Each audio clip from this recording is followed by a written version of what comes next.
Gente boa, olha só, eu vou ler aqui na carta aos Hebreus, carta aos que deviam continuar atravessando fronteiras de consciência, os hebreus, os andarilhos da fé, da viagem ininterrupta da consciência e que tinham voltado atrás. E toda essa carta é para chamar os que, por natureza de vocação, deveriam andar para frente e tinham retrocedido para as primitividades fetichistas das crenças, ao invés de evoluírem na liberdade intangível, porém concreta da fé.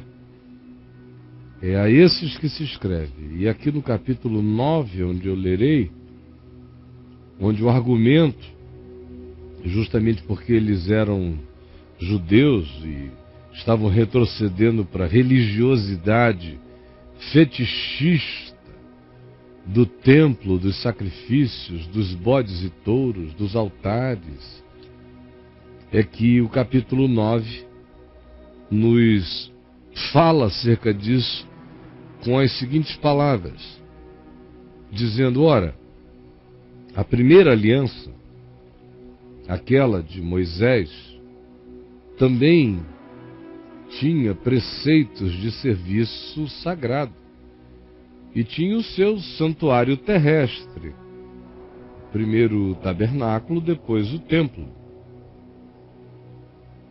templo em Jerusalém. Com efeito, foi preparado o tabernáculo, que foi o lugar original desse ofício sagrado no deserto, cuja parte anterior do tabernáculo, onde estavam o candeeiro e a mesa e a exposição dos pães, se chama o santo lugar, porque quando se escreveu a epístola, o lugar ainda estava erguido em Jerusalém. Daí a designação no presente, o lugar está lá, se chama o santo lugar. Por trás do segundo véu se encontrava o tabernáculo, que hoje no templo de Jerusalém, ou naquele tempo, enquanto o templo estava erguido, ele diz no presente, se chama o Santo dos Santos. Por trás do segundo véu se encontrava isso no tabernáculo. Ora, o Santo dos Santos, nele e havia um altar de ouro para o incenso que se queimava.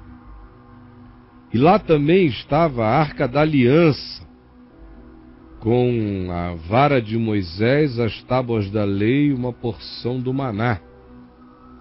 A Arca da Aliança, coberta de ouro, na qual estava uma urna de ouro contendo o maná, a vara de Arão, a vara do sacerdócio, que floresceu, e as tábuas da aliança de Moisés.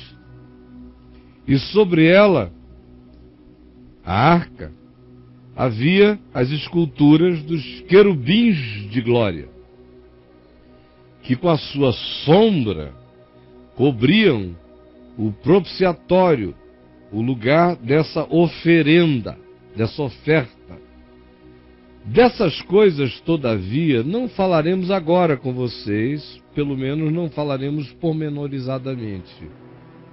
Diz o escritor de Hebreus e prossegue, dizendo: ora, depois de tudo isto, e de todo esse rito, e de toda essa decoração, e de toda essa preparação, e de toda essa sequência simbólica preparada desse modo, com os significados que carregava, continuamente entram no primeiro tabernáculo os sacerdotes, não no santo lugar, mas no santo dos santos, onde acontecem as realizações dos serviços sagrados, ou aconteciam, quando o templo ainda estava erigido.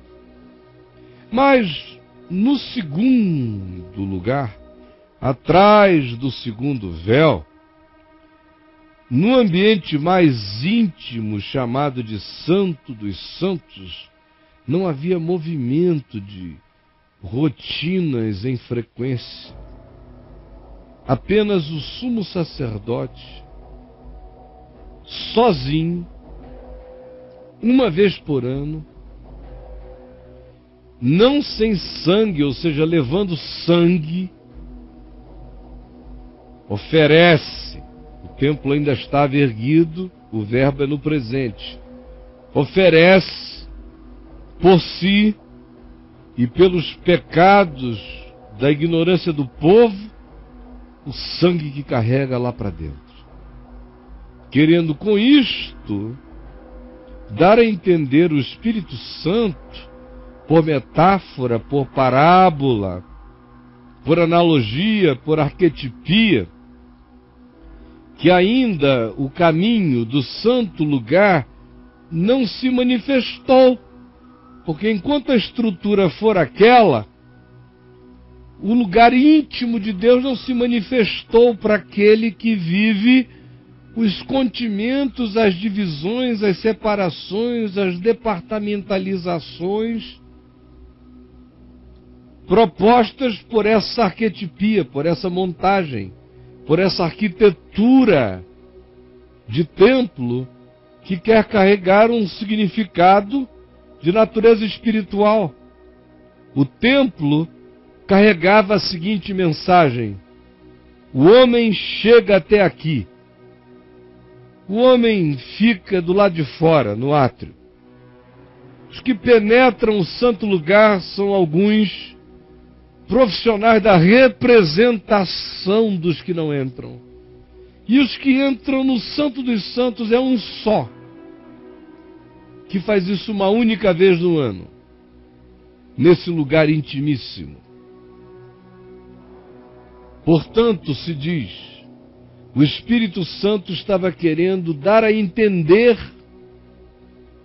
que o caminho do santo lugar não se manifestou enquanto esse templo estiver erguido, enquanto a religião for o paradigma, enquanto os modelos de separação e de representação do homem perante Deus carregarem as oficialidades da religião, enquanto a espiritualidade humana viajar por dentro do aprisionamento desses continimentos, dessa percepção tão primitiva, significa dizer, enquanto isso está erguido na consciência de alguém, enquanto esse é o paradigma da sua espiritualidade, nunca se manifesta nele a adoração profunda em espírito e em verdade. Porque a mente dele está toda contingenciada por aqui você entra, aqui você não entra, aqui só os especializados, ali só os que sabem, ali só os santos, ali só os que receberam tal autoridade. A religião funciona com esses cardinalatos da idade da pedra. E o escritor de Hebreus diz, enquanto a consciência é assim, não se manifesta o que já é. Não. Porque isto é uma parábola para a época presente.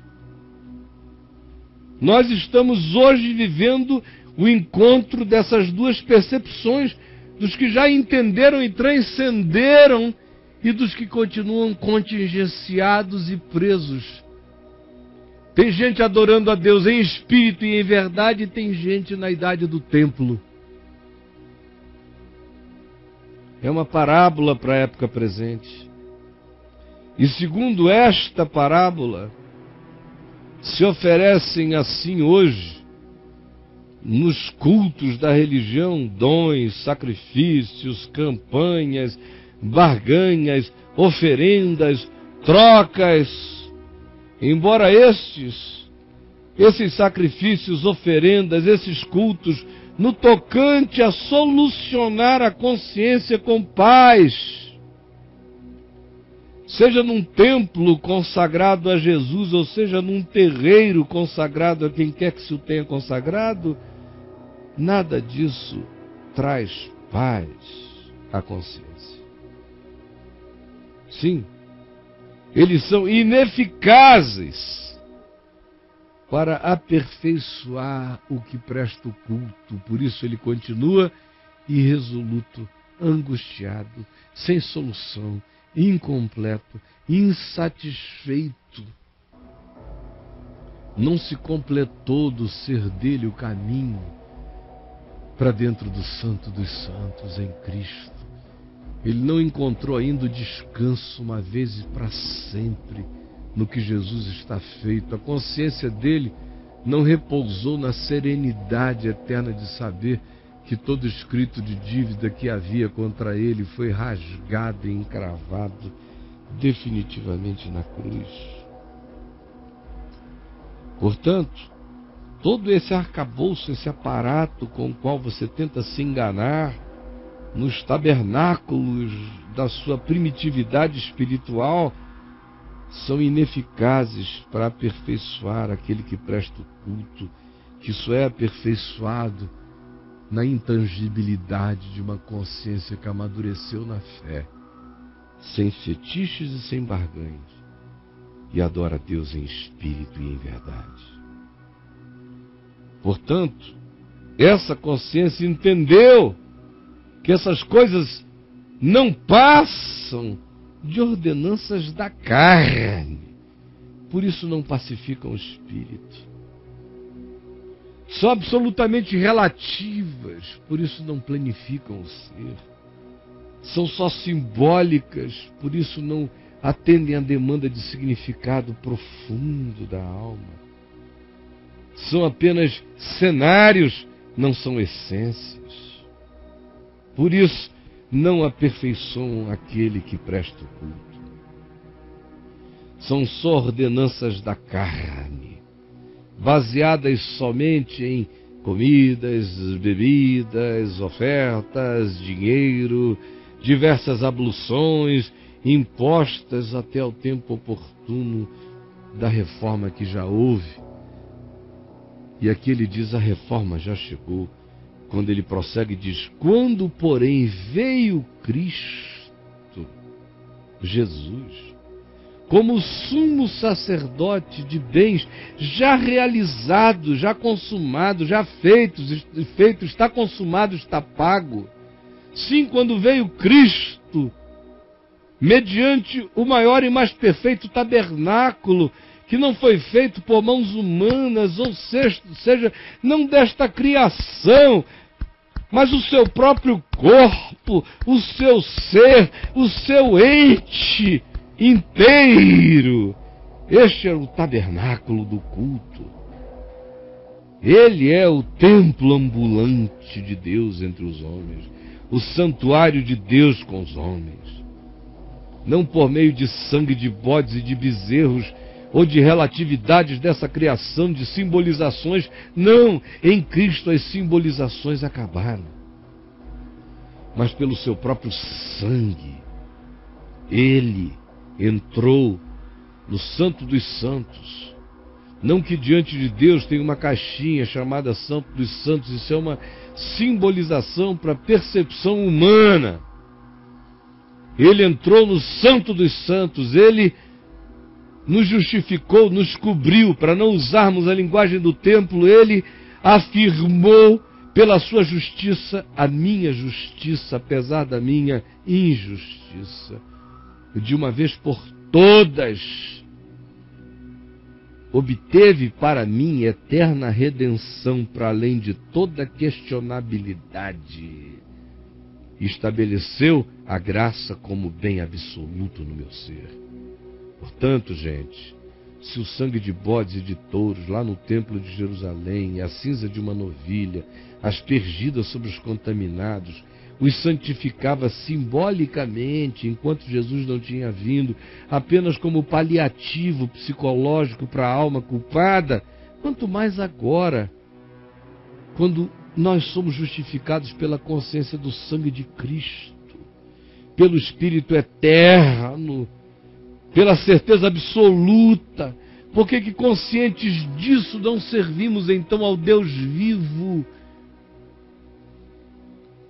em espírito e em verdade, ao invés de vivermos os primitivismos das crenças dos alienados, dizendo: ó Deus, eu vou te dar dinheiro, mas me ajuda. Eu vou te dar uma grana, Senhor, mas, por favor, não esquece de mim. Eu vou fazer essa campanha 30 dias, vai ser meu sacrifício, minha renúncia, mas não esquece de mim. Eu vou subir o Monte Gerezim, mas não esquece de mim. Eu vou subir o Monte Sião, mas não esquece nem de mim, nem da vovó, nem do João. Ai, gente,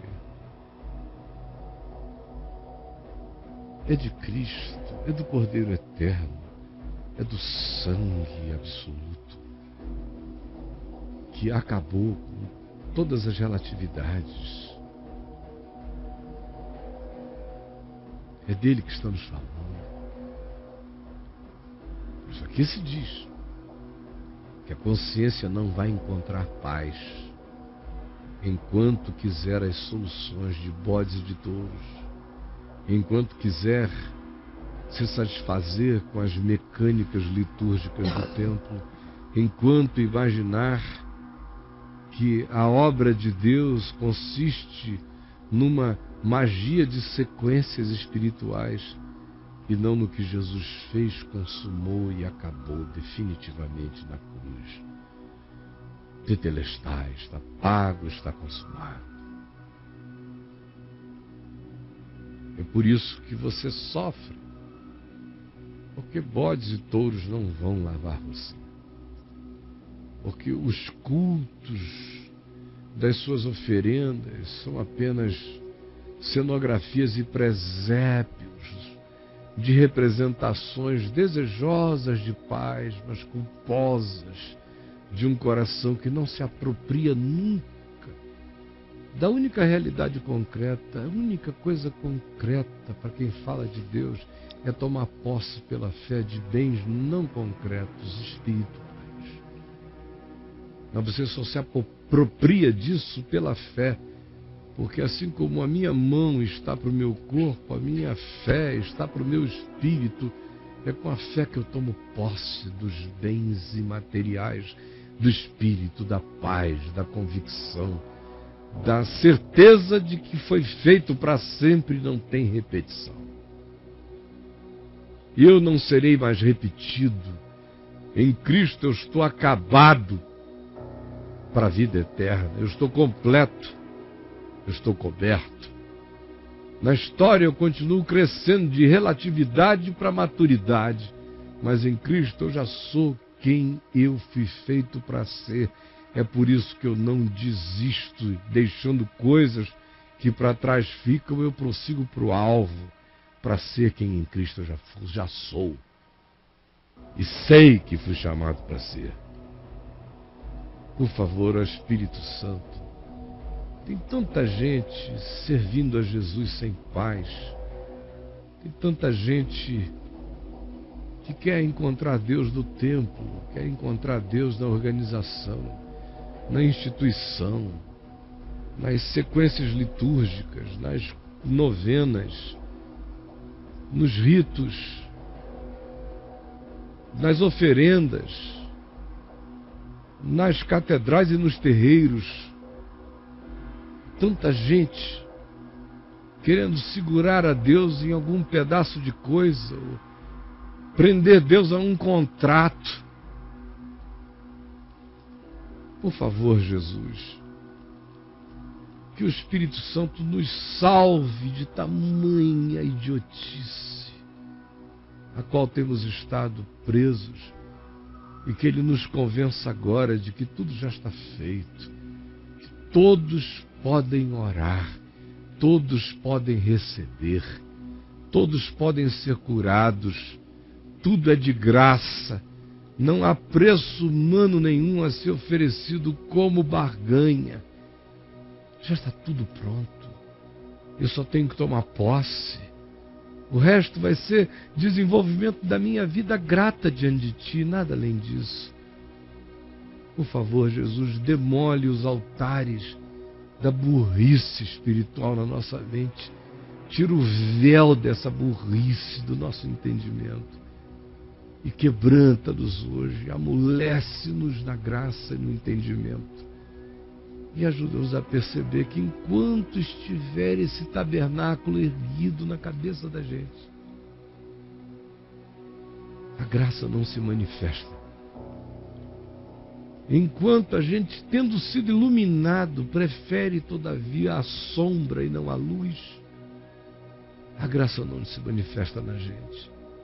Enquanto a nossa segurança é o símbolo e não Jesus, a graça não se manifesta na gente. Ajuda-nos a entender isso, por favor. É o que eu te peço agora, em nome de Jesus. Amém. E amém.